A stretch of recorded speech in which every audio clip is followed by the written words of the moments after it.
Graça e paz, amados. Amém? Louvado é o nome santo do Senhor. Eu queria convidar você para abrir comigo a sua Bíblia no primeiro livro do profeta Samuel, capítulo de número 1.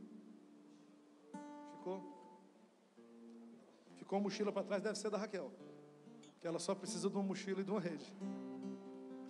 A Raquel é a nossa louquinha de plantão. Glória a Deus. Vamos abrir primeiro livro do profeta Samuel, capítulo de número 1. Nós vamos ler até o versículo de número 8, irmãos. Capítulo 1, do verso 1 até o verso de número 8. Houve um homem em Ramataim Zofim, da região montanhosa de Efraim, cujo nome era Eucana, filho de Jeroão, filho de Eliú, filho de Tol, filho de Zuf, efraimita. Tinha ele duas mulheres, uma se chamava Ana e a outra Penina. Penina tinha filhos, Ana, porém, não os tinha. Este homem subia da sua cidade de ano em ano a adorar e a sacrificar ao Senhor dos Exércitos, em Siló. Havia ali os dois filhos de Eli, Ofne e Finéias, como sacerdotes do Senhor. No dia em que Eucana oferecia o seu sacrifício, dava ele porção deste a Penina, sua mulher, e a todos os seus filhos e filhas. A Ana, porém, dava porção dupla, porque ele a amava, ainda mesmo que o Senhor a houvesse deixado estéril. A sua rival a provocava excessivamente para a irritar, porquanto se havia cerrado a madre. E assim o fazia de ano em ano. Todas as vezes que Ana subia à casa do Senhor, a outra a irritava, pelo que chorava e não comia. Então Eucana, seu marido, lhe disse: Ana, por que choras? E por que não comes? Por que estás de coração triste? Não te sou eu melhor do que 10 filhos? E a leitura de todo o capítulo 1 até o verso de número 28 narra o enredo e o desfecho da história de Eucana e suas duas mulheres. Nós já conhecemos bem o final dessa história e eu comentei com alguns irmãos hoje que essa mensagem eu queria começá-la do fim para o começo. Você já sabe que em um determinado momento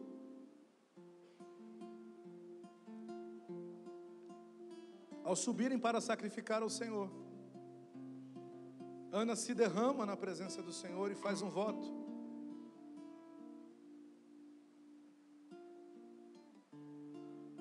Esse voto dizia que se o Senhor a desse o filho que ela tanto esperava, ela entregaria o seu filho ao Senhor para que ele fosse criado no templo pelo sacerdote, servindo ao Senhor durante toda a sua vida. Ela assume sobre a vida de Samuel que ainda não existia um voto de nazireado. Nós acompanhamos toda a história e sabemos que o milagre aconteceu, o menino nasceu. No ano seguinte, Ana não acompanhou a sua família até a cidade de Siló para sacrificar, pois o menino ainda era muito pequeno e ela ficou cuidando dele até que ele desmamasse. No momento que ele é desmamado, eles sobem para adorar ao Senhor e ela entrega o seu filho de uma vez por todas no templo, para que ele ficasse ali morando com o sacerdote. O texto nos diz que de ano em ano ela ia o visitar e sempre costurava para ele uma túnica de linho, para que ele pudesse assistir durante diante da presença do Senhor. Então todos os anos, Ana subia, fazia uma túnica nova, porque Samuel havia crescido. Então ela podia mais uma vez abraçar o seu filho, beijar o seu filho, deixava ali a roupinha nova para que ele usasse durante todo aquele ano e voltava para sua casa. A casa sacerdotal onde Samuel foi servir ao Senhor era a casa do sacerdote Eli.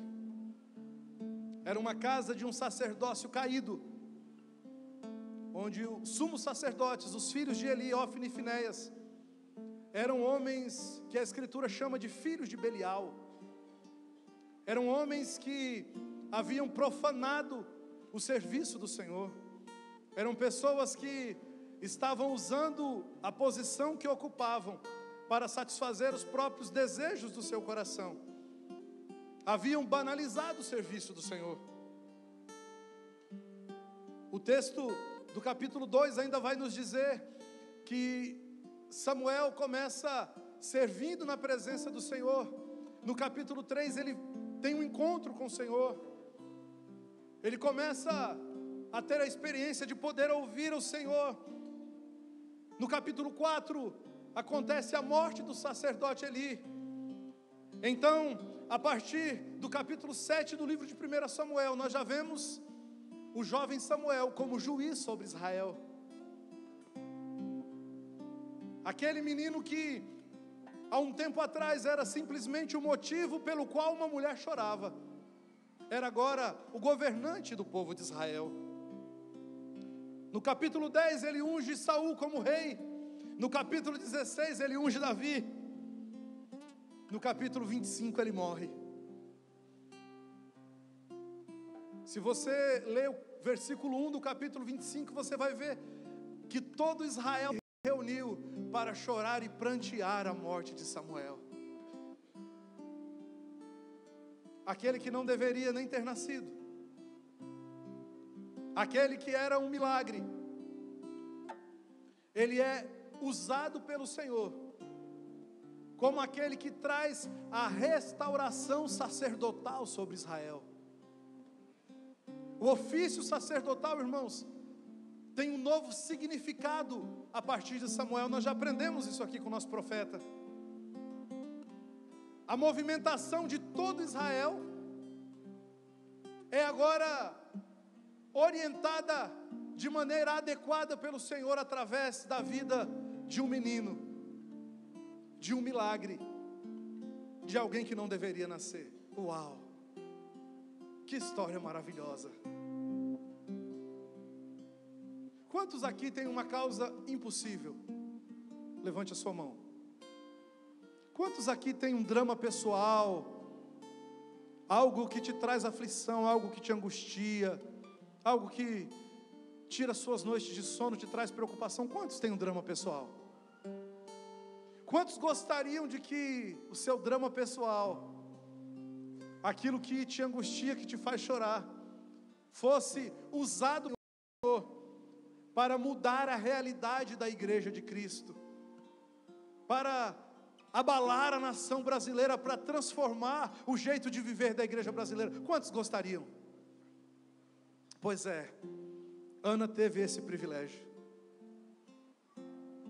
Mas para que isso acontecesse, existem passos anteriores ao estabelecimento de Samuel como sacerdote e da glória do Senhor que revestiu a sua vida.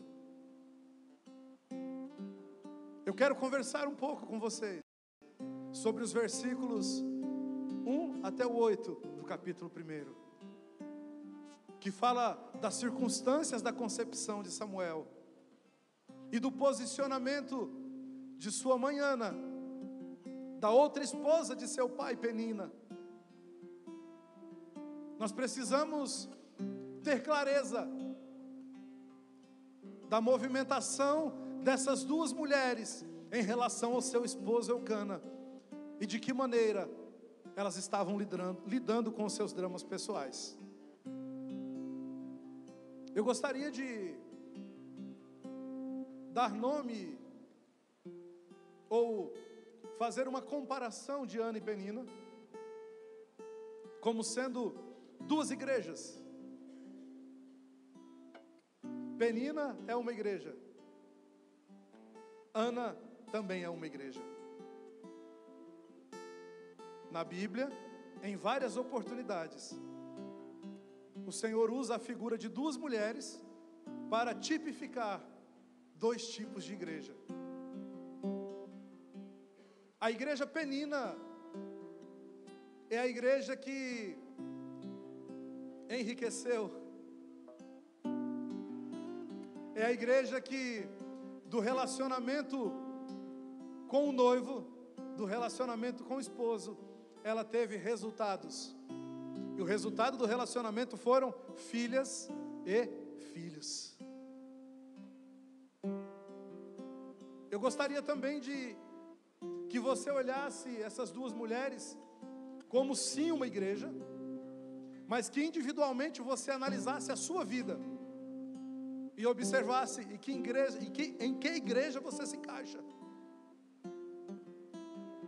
Eu não quero que você corra o risco de, olhando para o texto, você imaginar que você está falando de uma outra pessoa e que essa realidade não é a realidade da sua própria vida. Não há outras pessoas aqui hoje que não vocês e aquelas que nos assistem pela internet. Ou seja, é com você mesmo que o Senhor está falando. É sobre o seu drama pessoal mesmo que Ele está tratando.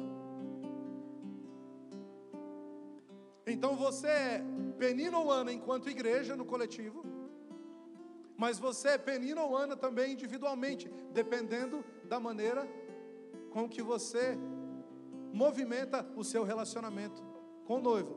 Está entendendo? Pode dizer amém? Então Penina é a figura da primeira igreja, uma mulher realizada, uma mulher que, ao contrair matrimônio com Eucana, ela tem a paga, tem a bem-aventurança de ser mulher, de ser esposa, e ela é mãe de muitos filhos. E naquele tempo em Israel, ser mãe de muitos filhos era uma condição de muito bem-aventurada, principalmente se você fosse mulher de alguém que tivesse também uma outra esposa. Num contexto comum, ainda que não objetivamente, fatalmente, as esposas de um determinado homem judeu sempre estariam competindo entre si, porque certamente aquela que desse a ele mais filhos seria considerado como mais bem-aventurada, como uma mulher mais abençoada. Quando Penina olha para a sua condição em relação a Ana, ela diz: uau, eu sou espetacular, eu sou maravilhosa, olha para mim, olha como o Senhor me abençoou,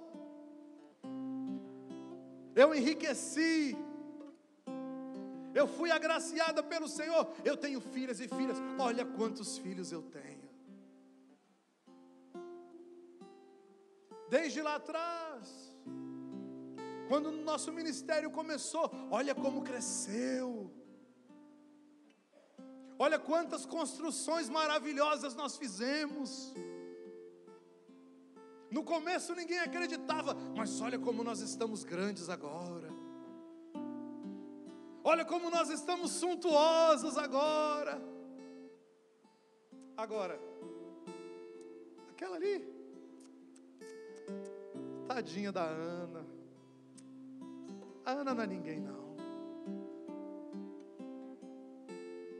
Olha ela, vive com ele, se deita com ele, mas o resultado da intimidade dela com ele é zero, é nenhum. Ela não tem filhos, ela não produz, ela não tem riqueza, ela não é reconhecida, ela não é bem-aventurada. A igreja penina, ou aquele que se comporta como Penina, olha para aquilo que ele conquistou e ele se vangloria disso.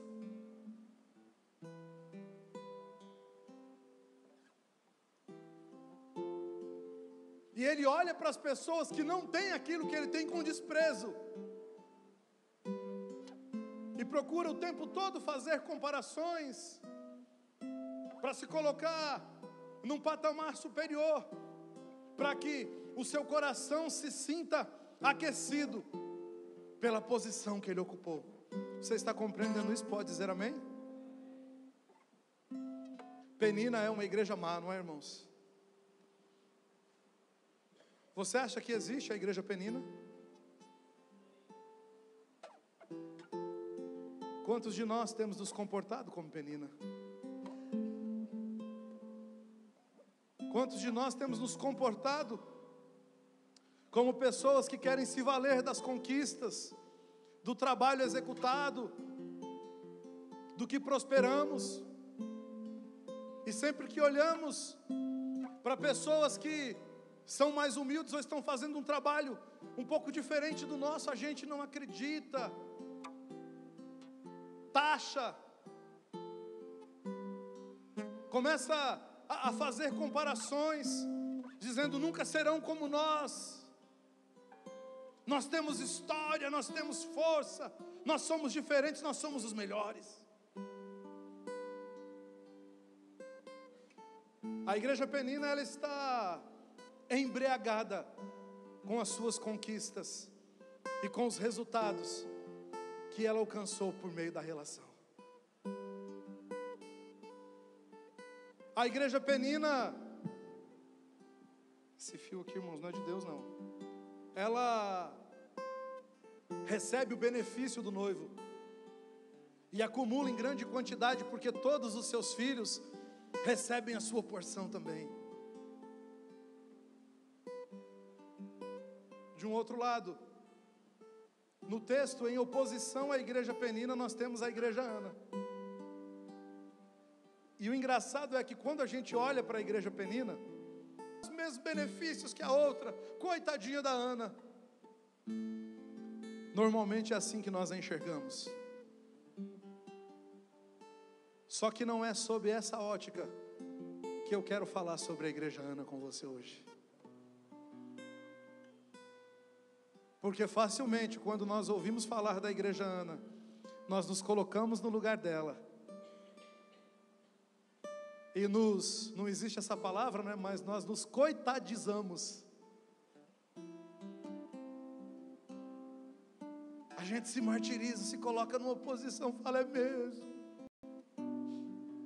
A melancolia bate fundo, fala: eu sou coitadinha mesmo, eu não tive as mesmas oportunidades que as outras pessoas.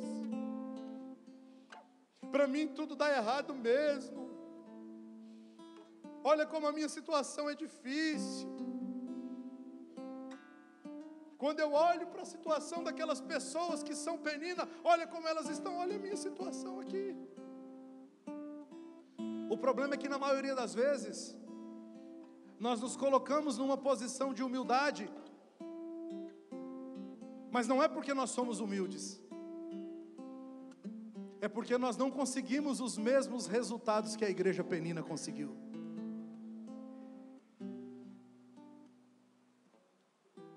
Nós nos colocamos em uma posição de inferioridade, porque nós não temos os frutos que a igreja Penina tem.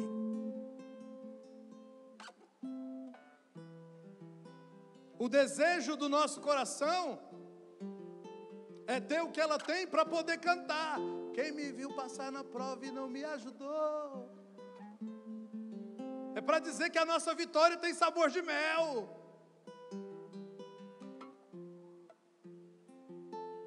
É para dizer que ela se levantou contra nós, mas nós vencemos.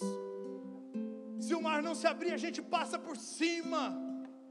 A gente é o tal mesmo, a gente faz e acontece. A condição é de humilhação, mas o coração é desejoso de conquistar aquilo que o outro conquistou. E se a igreja Ana, antes de passar pelo tratamento adequado, obtém os resultados que a Penina tem, adivinha o que acontece com ela? Ela se transforma em Penina também. Quanto tempo que eu luto, quanto tempo eu sofro, porque todo mundo avança e eu fiquei ainda. Talvez, só talvez, o seu coração ainda não esteja rendido ao Senhor o suficiente E se aquilo que você deseja vier para suas mãos, você também vai ser Penina. E provavelmente vai provocar e vai rir de quem não avançou ainda no processo, como você se acha o tal. Você está entendendo? Pode dizer amém? A igreja Ana, irmãos, ela perde coisas preciosas por olhar para a vida de Penina e desejar ter o que a Penina tem. O coração dela está desejoso de obter os mesmos resultados. E como há uma impossibilidade, porque ela é estéril, ela adquire para si um drama pessoal. Repita comigo, drama pessoal. E ela passa a gerenciar o seu relacionamento com seu esposo, com a igreja Penina e com os filhos de Penina, a partir das suas frustrações, a partir do seu drama pessoal. E o único desejo que ela tem em seu coração é que Deus mude a sua história e a tire do drama pessoal. A maioria esmagadora de pessoas que se rendem ao Senhor Jesus e vão para as igrejas hoje, elas vão atrás de uma bênção. Elas vão através da dor, buscando uma cura, buscando algo, procurando preencher um vazio no seu coração. Nós sempre olhamos para Jesus como resultado, como a solução do nosso problema, do nosso drama pessoal. Você está entendendo? Pode dizer amém? E quando nós fazemos isso, nós cometemos o erro que a igreja Ana cometeu aqui. Nós não observamos o que é que nós estamos recebendo na relação. Porque quando nós nos concentramos no nosso drama pessoal, nós não conseguimos enxergar mais nada à nossa volta. Nós só enxergamos o nosso próprio umbigo, o nosso próprio ego. Nós podemos observar no versículo de número 5, que ao subir para fazer o sacrifício, o esposo dava uma porção para Penina entregar do sacrifício, sim ou não? Dava porção aos seus filhos também. Mas para Ana ele dava porção dobrada. Por que ele dava porção dobrada para ela? Porque ele a amava. Quem vive o seu relacionamento com o esposo a partir dos seus dramas pessoais, não consegue usufruir do favor do noivo, e nem tampouco desfruta do seu amor. O esposo está diante dela, ele diz: eu te amo, eu te dou porção dobrada, você é especial para mim. Eu não tenho filhos, eu não tenho filhos. A igreja Ana negligencia a relação, porque ela é uma igreja cheia de mimimi, cheia de não me toque, não me rele. É uma igreja bananona, que acha que é o centro do universo, e que tudo gira em torno do seu drama pessoal. Parece que ela não é tão legal quanto a gente pensou que era, né? Parece que ela já não é mais tão coitadinha assim. O que vocês acham? Tem uma outra situação que vale a pena a gente verificar. No versículo 7, diz que todas as vezes que eles subiam para sacrificar, a provocação de Penina intensificava. Então eu quero dividir em duas partes essa provocação intensificada. Por quê? Porque nós somos mestres em justificar as nossas reações às circunstâncias externas, sim ou não? Eu estou assim é por causa dela, é por causa dele, é por causa do que aconteceu, É porque eu não tenho dinheiro para pagar uma conta? É porque eu bati o carro? É porque fulano me desrespeitou? É porque eu estou enfermo? É por isso, é por isso, é por isso, e é por aquilo outro. Mas na verdade nós sabemos que as circunstâncias são desculpas que nós arrumamos para justificar a nossa má formação de caráter. Vocês se lembram que nós aprendemos aqui nas disciplinas espirituais? Que quando a gente faz muito jejum, fica com muita fome, às vezes a gente fica meio bravo, meio grosso, meio ignorante. Não, é porque quando eu estou com fome eu fico nervoso. Não, não é não. Você é bravinho, você é bravinha mesmo, você é metida besta. É que quando o seu estômago não está forrado para te dar uma compensação, o seu caráter ruim vem à tona. Não, eu estou sob muita pressão, não mexe comigo não, que eu explodo a qualquer momento. Explode. Por que explode? Porque está cheio de si mesmo. Está cheia de si, não suporta que não seja feita do seu jeito, não admite que não seja como você gosta, não admite que ninguém faça diferente daquilo que é a sua vontade. Só que nós sempre justificamos isso no outro. Irmãos, nós que vivemos aqui na caverna, nós que congregamos aqui, nós temos uma dificuldade muito grande com isso.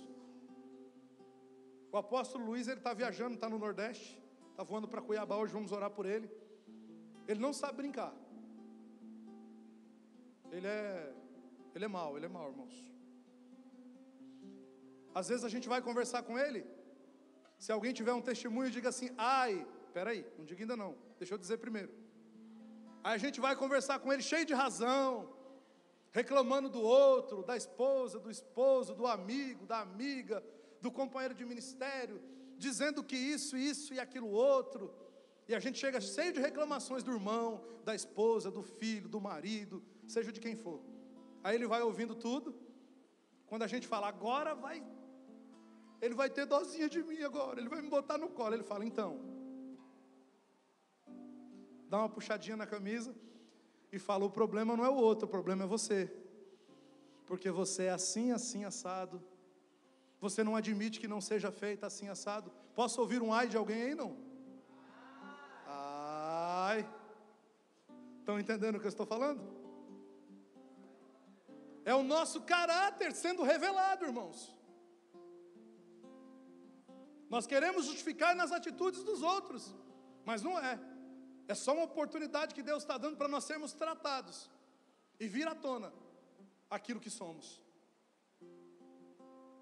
Quando ela vai dentro dessa visão, quando ela vai por esse lado justificando as circunstâncias com Penina, ela não come e somente chora. Come e chora. Então o seu esposo vem a ela e diz assim, escuta, eu não sou melhor para você do que 10 filhos. O que parece para você essa palavra de Eucana para Ana? Por que choras? Por que não comes? Não te sou eu melhor do que 10 filhos? O que parece isso para você? Parece que eu estou vendo o paizinho querido, Jesus querido na nossa frente assim, ó, dizendo assim, você só quer saber de resultados, você só quer saber de coisas, você só se preocupa com aquilo que você não tem, você não valoriza a sua relação comigo, a minha presença não importa para você, você está sempre preocupado com aquilo que os outros têm e você não tem. Olha eu aqui, a simples relação, a minha presença, o eu é com você, não te é melhor do que muitos filhos. Por que é que você reclama? Por que é que você chora? Por que é que você não come? Desfruta da presença. Para de pensar naquilo que os outros têm e você não tem. Desfruta da presença do esposo. Sente o prazer da relação, ele te ama. Ele se preocupa com você, ele está à sua volta, ele cuida de você. Se você observar bem, tirar o olho do seu drama pessoal e olhar a sua vida por inteiro, você vai ver que você já recebeu mais do que o dobro do que a maioria das pessoas.